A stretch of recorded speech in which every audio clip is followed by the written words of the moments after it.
Eh bien, donc, on va ouvrir cette journée avec la conférence inaugurale de M. Philips Vandra, donc, qui est docteur en philosophie et qui est cadre de santé. Merci.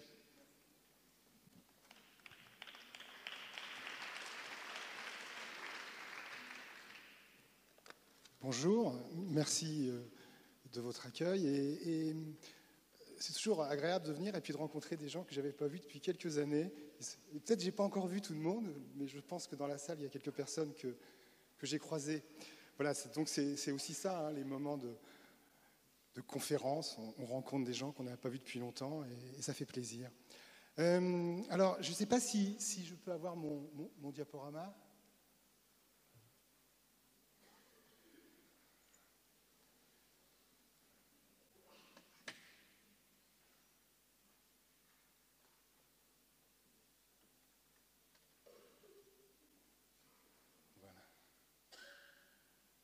Ok, voilà, la technique, c'est bon.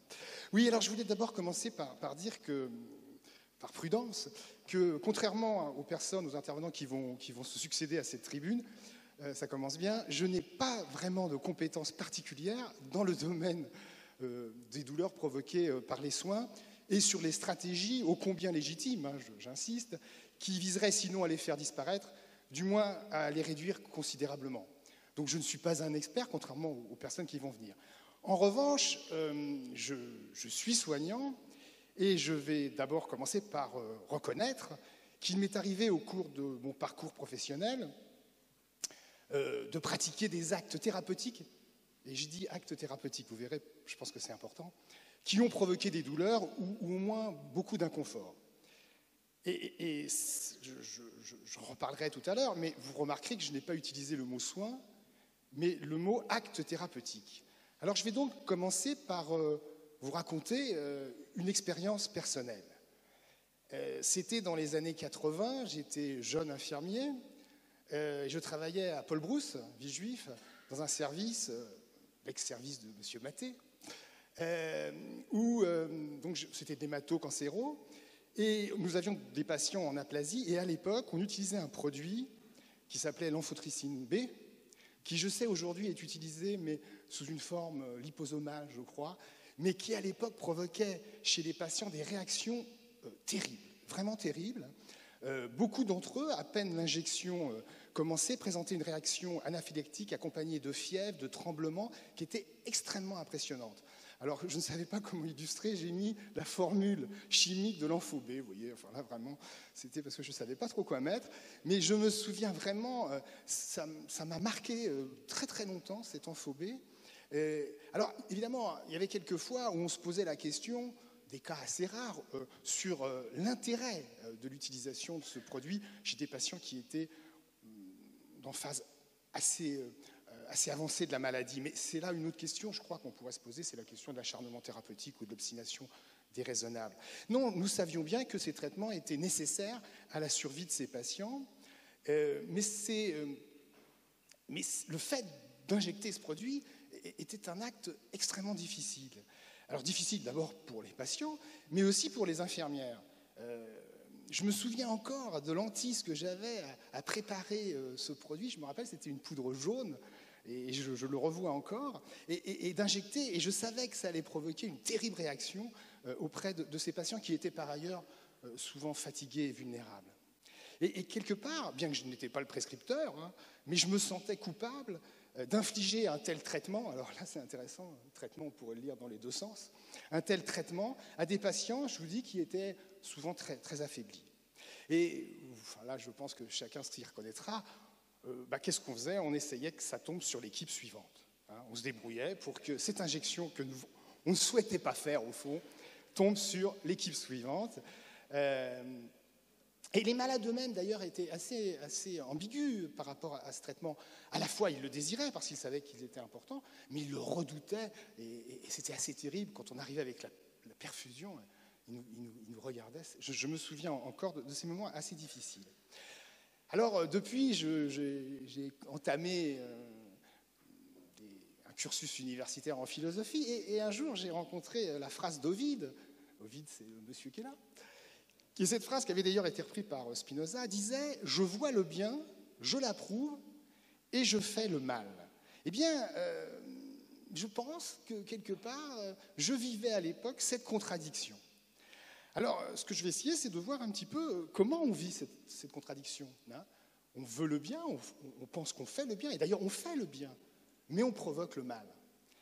Alors, la première idée que j'ai eue, c'était de revenir à un médecin que je connais, que je fais intervenir souvent, notamment dans le DU de Sainte-Anne, qui est Gérard Réac. Alors, Gérard Réac est un diabétologue, il était à Avicenne, et il a écrit 2 livres, hein, Pourquoi se soigne-t-on ? Et puis le dernier, Une théorie du soin, Souci et amour face à la maladie. Vous voyez, il n'a pas peur, hein, il parle d'amour. Gérard Réac, alors peut-être certains le connaissent, ceux qui sont intéressés par ce qu'on appelle l'éducation thérapeutique, notamment dans le diabète, c'est une référence. Hein. Et dans son livre, il dit quelque chose d'assez étonnant et d'assez, comment dirais-je, qui n'est pas si évident que ça. Voilà, il dit que face justement à la question de traitements qui peuvent provoquer des réactions de douleur, d'inconfort, il dit que, donc il nous propose une piste, en allant donc à l'encontre de l'opinion commune, il explique que pour un soignant, il est parfois peut-être préférable de faire preuve de sympathie.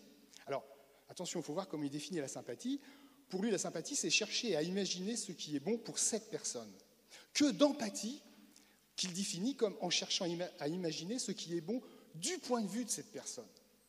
Alors, on pourrait discuter avec Gérard Réac sur ces définitions, mais voyez bien que, qu'est-ce que dit Gérard Réac ? Il dit il faut peut-être préférer parfois la sympathie à l'empathie, ce qui n'est pas le cas général. Pourquoi ? Parce que l'empathie, nous dit Gérard Réac, pourrait entraîner ce qu'il nomme une inertie clinique, qui empêcherait le médecin, par exemple, de prescrire le traitement adéquat au regard du savoir médical, par exemple de l'evidence-based medicine. Et dans son livre, c'est vraiment très intéressant, il va jusqu'à mettre en miroir la non-observance ou la non-compliance des malades à l'inertie clinique des médecins. Pour le dire simplement, le médecin, par empathie, ne va pas prescrire le traitement, ou du moins va retarder, alors lui il parle souvent de l'insuline, le passage à l'insuline, par une forme d'empathie qu'il aurait vers le patient. Alors, on pourrait discuter, je sais que certaines personnes ne seraient pas d'accord avec lui, mais ce qui est assez intéressant, c'est cette question de l'empathie. D'autant plus que je connais assez bien Bénédicte Lombard, je ne sais pas, peut-être certains la connaissent, elle est puéricultrice, et elle est doctorante en philosophie, et elle propose un concept qui est le concept de cécité empathique transitoire. Alors, elle s'est intéressée à ce concept pour quelque chose qui n'était pas par rapport à la douleur dans les soins, mais quelque chose au fond qui est assez proche, c'est la contention en pédiatrie. Et son idée, les soignants, pour supporter, d'attacher, de contentionner un enfant, vont mettre en œuvre une capacité professionnelle qu'ils acquièrent, particulière, qui va leur permettre de suspendre leur empathie. Pour un moment donné, hein, le moment où il va falloir contentionner l'enfant, donc ils vont suspendre leur empathie pour le bien de l'autre. C'est assez intéressant. Et donc c'est comme ça qu'elle a travaillé. Alors elle est encore en train de peaufiner sa thèse, hein, et elle va développer ce nouveau concept, on pourrait dire, de cécité empathique. Donc, j'aimerais bien, moi, dans mon intervention, réinterroger ce nouveau concept qui me semble assez intéressant. Alors, simplement, peut-être qu'en partant de la question de l'empathie, j'oublie quelque chose. Je pense qu'un psychanalyste, par exemple, dirait que c'est assez facile de partir sur l'empathie et que je ne prends pas en compte, éventuellement, quelque chose qui est possible, serait une forme de sadisme des soignants. Évidemment, certains évoquent que dans le soin, il y aurait... Mais je ne suis pas psychanalyste, et c'est plutôt en épistémologue que je voudrais plutôt analyser cette question, et la question de qu'est-ce qui fait qu'on peut parfois arriver à supporter la souffrance qu'on peut faire porter à l'autre pour son bien. Alors, voilà mon hypothèse que je vais essayer de défendre ici. L'hypothèse que je vous propose, c'est qu'au fond, la relative acceptation des douleurs provoquées par les soins, j'ai mis soins entre guillemets parce que ça, on reverra tout à l'heure, de la part des soignants, mais aussi des soignés, ce qui est intéressant, s'explique essentiellement par le recours à une objectivation du corps rendue possible par l'évolution de notre médecine moderne. Voilà un petit peu l'hypothèse que je voudrais défendre. Et pour défendre cette hypothèse, je vais faire beaucoup appel à Michel Foucault, notamment à un livre de Michel Foucault qui est un de ses premiers livres, c'est « Naissance de la clinique ». Alors, Foucault, dans la naissance de la clinique, alors il parle un tout petit peu d'Hippocrate, mais je pense que c'est intéressant de commencer par Hippocrate, surtout dans un lieu comme ici, une faculté de médecine, ça me paraît évident. Alors je vous rappelle, hein, on dit que Hippocrate est le père de la médecine, mais Hippocrate, au fond, fait quelque chose qui est essentiel en médecine, c'est qu'il va sortir la médecine des temples, pour le dire simplement. Il va laïciser la médecine. Avant Hippocrate, il y avait des médecins, d'ailleurs je pense que depuis que l'homme est homme, il y a des soignants et des médecins, mais ce qu'il fait, c'est qu'il va considérer que la maladie n'est pas de l'ordre du surnaturel. C'est-à-dire, avant Hippocrate, c'était les prêtres qui étaient médecins. Ce que fait Hippocrate, et ce qui est un geste essentiel, c'est qu'il va au fond dire la maladie est un processus naturel.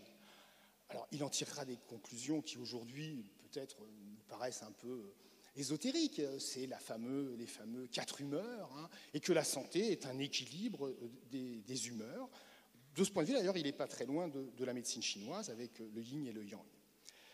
Et il a une conception de la médecine qui est que le médecin, dans une collaboration active avec le malade, il devient un homme de l'art, mais au fond, qui n'a qu'un rôle, c'est d'accompagner le processus de la santé, un processus qui est naturel. On retrouve un petit peu, d'ailleurs, cette idée dans la célèbre phrase d'Ambroise Paré, hein, et là on est au XVIe siècle, que je pense vous connaissez, hein, c'est « Je le pensais », avec un A, Dieu le guérit. Alors, peut-être pour Hippocrate, ça serait plutôt la nature le guérit, mais vous voyez bien qu'on est dans une conception de la maladie où, au fond, la maladie est un déséquilibre, mais elle est naturelle. La nature va essayer tant bien que mal de rétablir cet équilibre, et le médecin ne devenant, on va dire, qu'un aide, quelqu'un qui va aider la nature à retrouver cet équilibre. Au fond, il va falloir attendre très longtemps pour qu'on sorte de cette conception de la médecine et de la santé. Et il faut attendre Descartes, pour qu'au moins en discours, le corps humain puisse être accessible à un discours rationnel. Je vais revenir juste en arrière une seconde, c'est Foucault qui disait d'ailleurs que dans Hippocrate, 4e siècle avant Jésus-Christ, 5e siècle avant Jésus-Christ, la médecine hippocratique n'était pas totalement détachée de certains mythes ou fantasmes. Et donc c'est grâce à Descartes que la médecine va être accessible à un discours rationnel. Je vous rappelle rapidement hein, que quand on dit qu'on est cartésien, c'est qu'on applique une méthode qui est la méthode de l'analyse.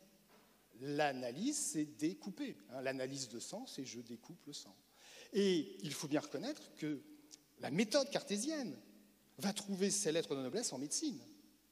La médecine, la sémiologie, les signes. Hein. Si je parle, par exemple, je sais pas moi, de méningite cérébrospinale, on va pouvoir découper en signes. Hein.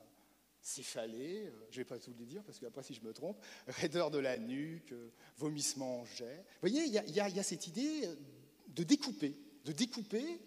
Et alors là, pour le coup, Dr Tulpe, Rembrandt, 1632, il découpe pour de vrai. Lui, il découpe un cadavre d'ailleurs qu'il a récupéré auprès du bourreau.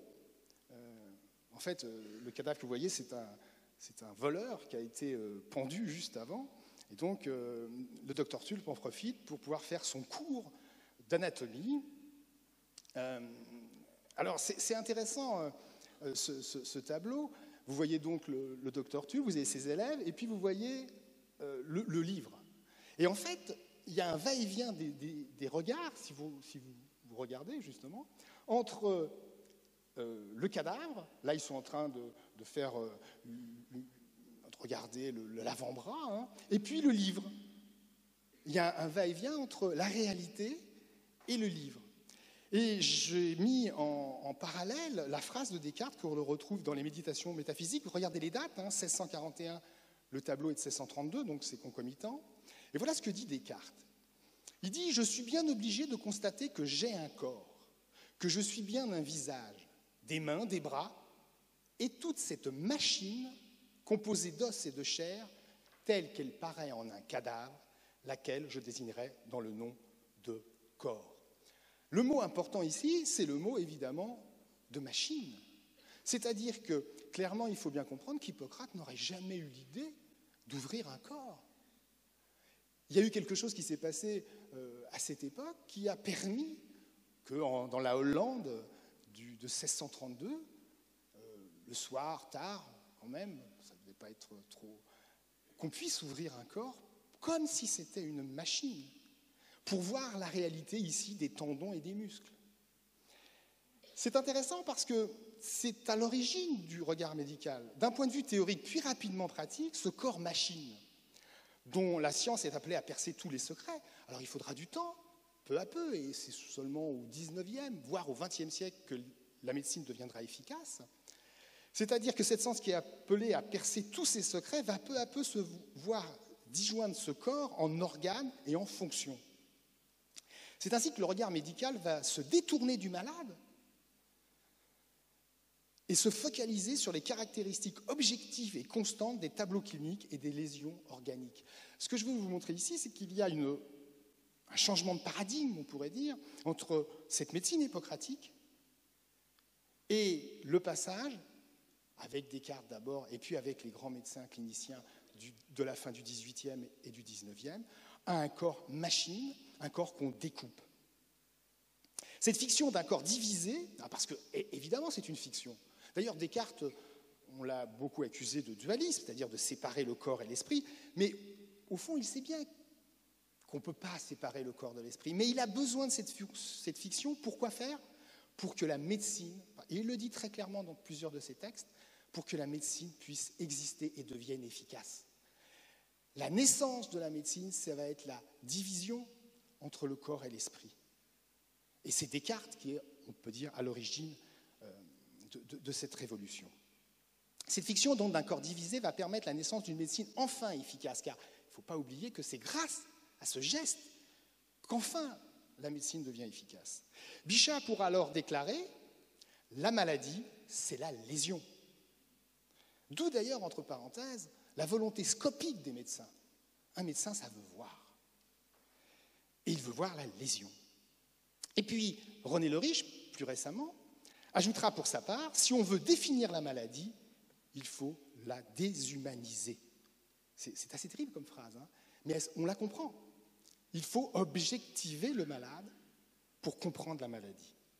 Michel Foucault, dans La naissance de la clinique, dira « le malade, pour les médecins du XIXe siècle hein, et à la fin du XVIIIe, le malade est l'accident de sa maladie, l'objet transitoire dont elle s'est emparée. » À l'union qu'il y avait entre la maladie et le malade, il y a là, comment dirais-je, une séparation entre le malade et sa maladie.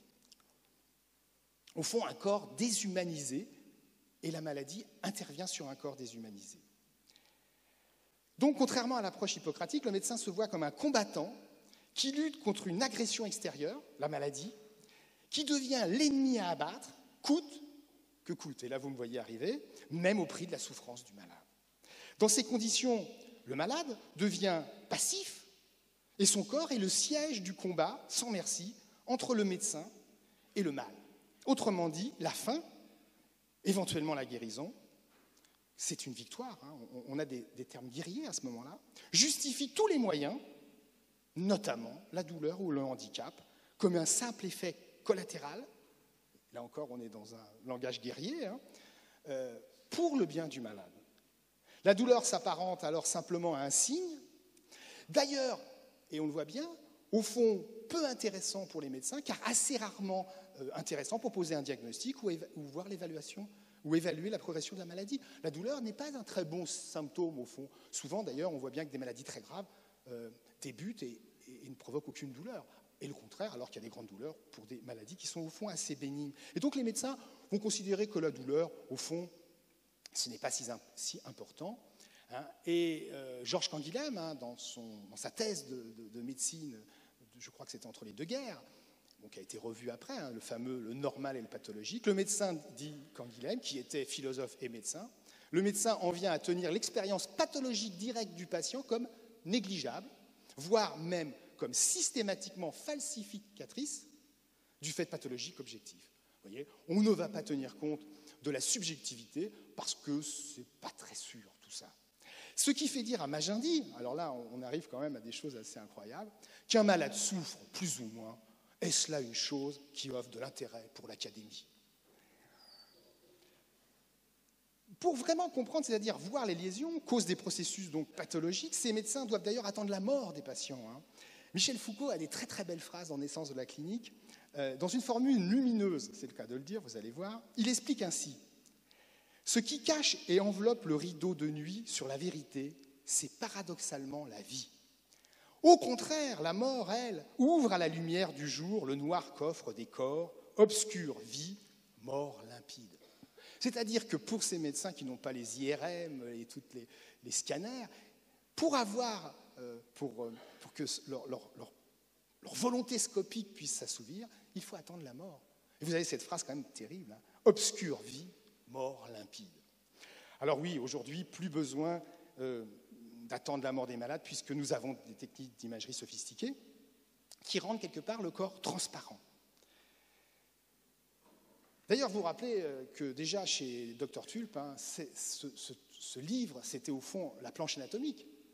Vous remplacez dans le tableau de Rembrandt la planche anatomique par le négatoscope et on est à peu près dans les mêmes réalités.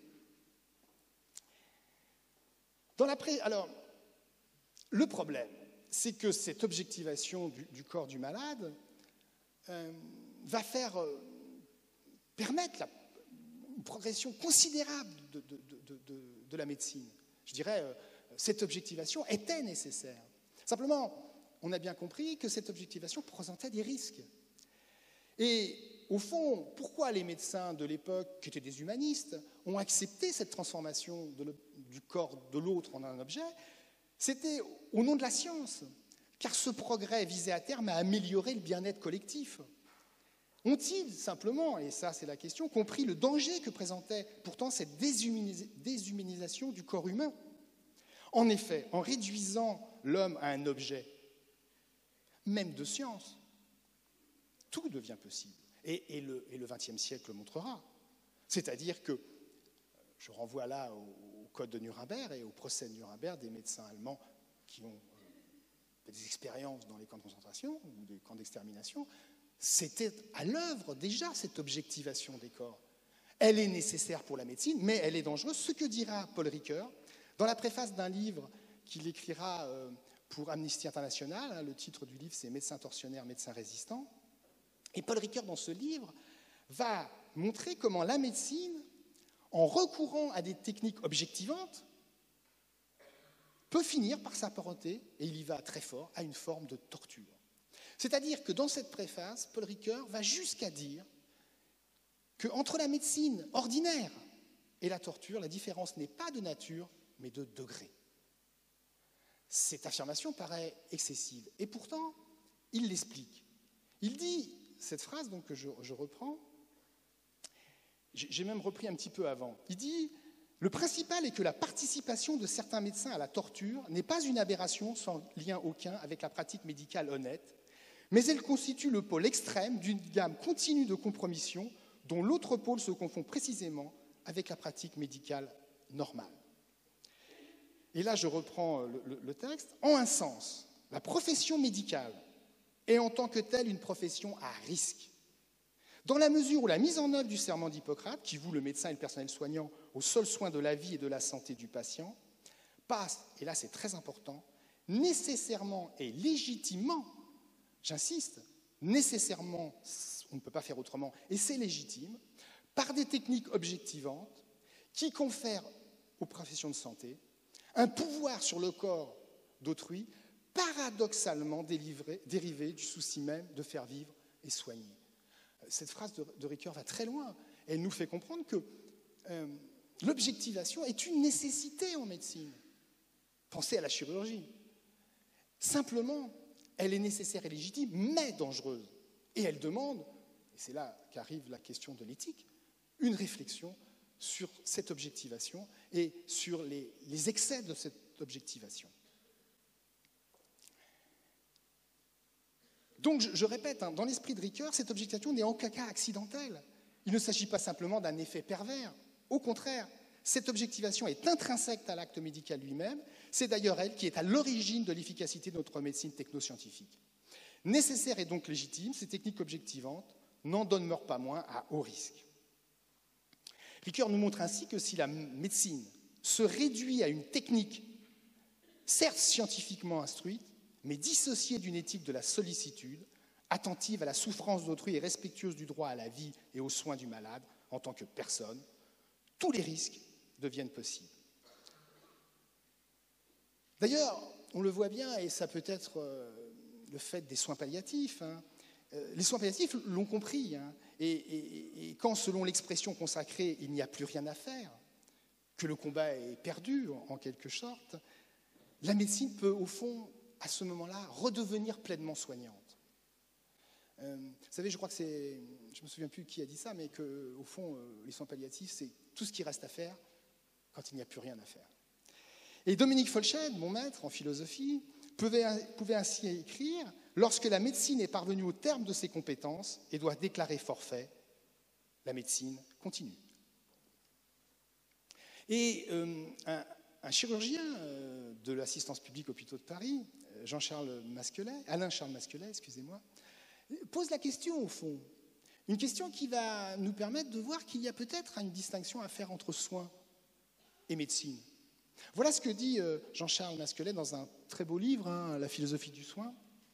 Il dit « La question posée est de savoir si la médecine contemporaine recèle une réelle disposition aux soins, entendue comme attention méticuleuse dans la relation avec l'autre. » C'est-à-dire qu'il définit le soin comme une attention méticuleuse dans la relation avec l'autre.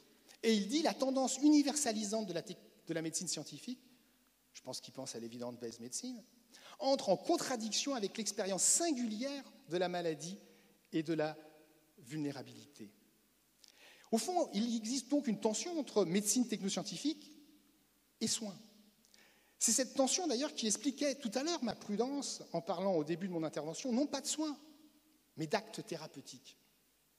Car un soin, du moins si on définit le soin comme le fait Alain Charles Masquelet, comme attention méticuleuse dans la relation avec l'autre, ne peut pas être maltraitant.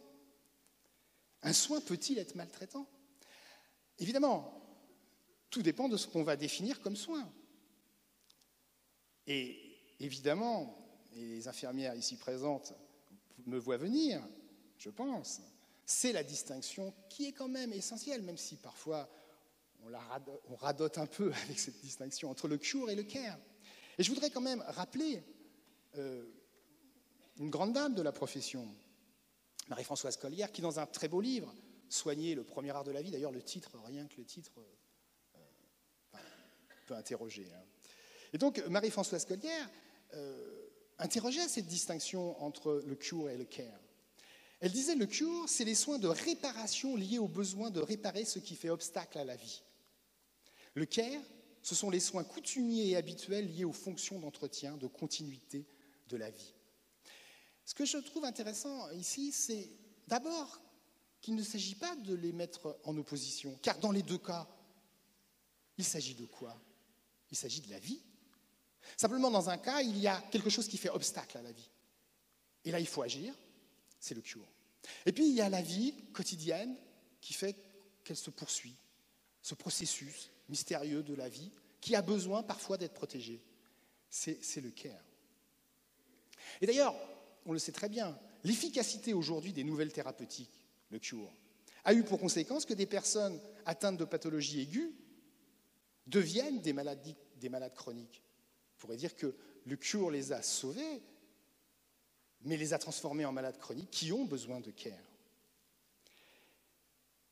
Tout ça pour dire que, évidemment, cette distinction, elle n'est pas si évidente dans notre pratique quotidienne. Mais peut-être quand même, il faudrait parfois y revenir. Il existe des moments où le cure, pour le bien du malade, provoque des douleurs.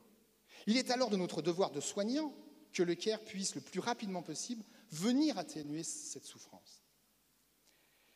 Je voudrais, pour conclure, je regarde mon... Oui, ça va, je suis dans les temps. Je voudrais parler d'une autre douleur qui n'a peut-être a priori rien à voir. Je voudrais cependant donc terminer mon intervention en réfléchissant à une autre violence peut-être plus insidieuse, celle liée au fond à l'hégémonie qu'a pris dans nos vies la médecine. Aujourd'hui, en effet, nous assistons à une véritable médicalisation de la vie. Il est d'ailleurs devenu habituel de parler de sa santé comme d'un capital reçu, d'un patrimoine dont on aurait hérité, qu'il s'agirait de gérer au mieux, voire de faire fructifier.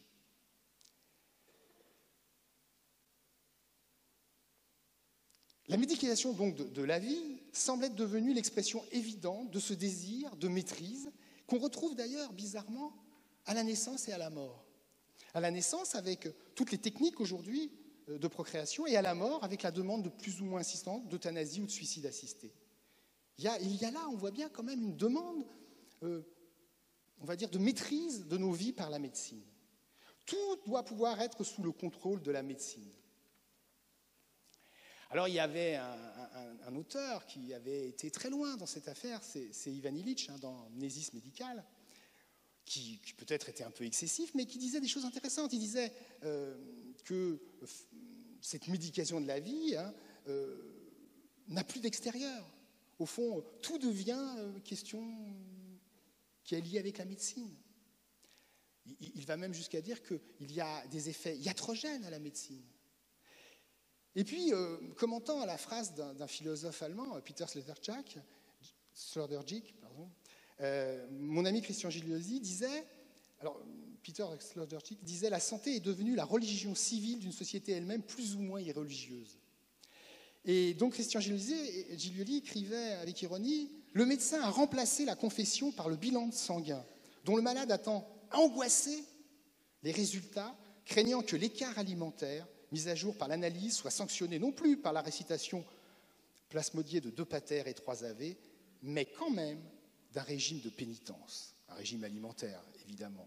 Ce que je voudrais vous montrer ici, c'est qu'il y a une violence de la médecine ordinaire, celle qui, par exemple, agit sur nos vies, et Michel Foucault aurait parlé de biopouvoir, celle qui fait qu'il y a de plus en plus de réglementations sanitaires, pour notre bien, pour notre bien.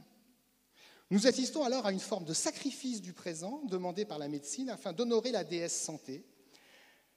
La médecine a pris ainsi le pouvoir sur l'homme contemporain en l'obligeant à être conscient de ses vulnérabilités, au risque d'une angoisse chronique. Imaginez-vous la vie des gens qui, et j'en connais beaucoup, qui ont une maladie, qui peut-être un jour se déclarera, tous les 6 mois un bilan. C'est pour leur bien. Et évidemment que je n'aurais pas à revenir là-dessus, mais l'angoisse de tous les jours, l'angoisse d'une vie avec une épée de Damoclès sur sa tête. C'est la rançon du progrès médical, qui ne s'agit pas de remettre en cause, mais qui nous provoque aussi des angoisses et des douleurs. Mais dans le même temps, la médecine exige donc de nous une autonomie, puisqu'elle nous demande expressément de prendre en charge notre santé, d'en devenir responsable et gestionnaire, au risque, au fond, d'un sentiment de culpabilité. Donc je poserai cette question... Pour terminer, n'est-ce pas aussi une autre forme, sinon de douleur, du moins d'angoisse, que nous inflige ici, évidemment toujours pour notre bien, la médecine? Je vous remercie.